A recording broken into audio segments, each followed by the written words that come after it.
Former New Jersey Teamsters boss Anthony Tony Provenzano back in jail tonight. A federal judge in Newark today denied Provenzano's request for bail after that same judge sentenced Provenzano to 20 years, one of the stiffest terms in the history of labor racketeering prosecution. Jack Connerty reports. The man his associates called Tony Pro managed to smile for photographers outside the courthouse in Newark, but that was before he heard his sentence. Inside, defense attorneys pleaded with Judge Curtis Meaner for leniency, and they asked the judge to ignore reports from Detroit that federal prosecutors there wanted stiff sentences for Provenzano and 3 co-defendants.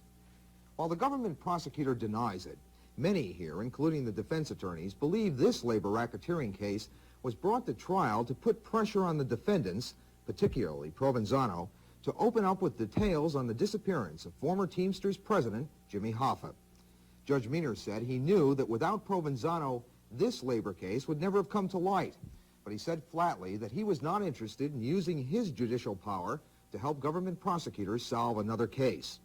So it came as a surprise to the defense when Meaner sentenced the 61-year-old Provenzano to 2 concurrent 20-year terms in a federal prison and fined him $20,000. Provenzano's only statement during the trial came today when he told Meaner, quote, "I'm totally innocent of the charges." The other defendants who had been convicted received stiff sentences too, totaling more than 35 years in prison terms and $35,000 in fines for setting up a scheme to siphon cash from the Seatrain Shipping Company by billing the company for non-existent drivers and trucks. Defense attorneys for all 4 say they'll appeal the sentences.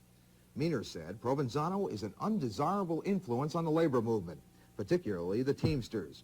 And to try to minimize that influence, Meaner denied Provenzano's request for bail.